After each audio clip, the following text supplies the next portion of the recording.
ದೇವಲೋಕ ಪ್ರೇಮಲೋಕ ನನ್ನ ಮನೆಯೀಗ.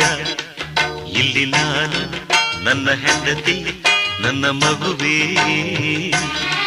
ಪ್ರತಿ ರಾತ್ರಿ ಪ್ರತಿ ಹಗಲು ಬರಿ ನಗುವೇ.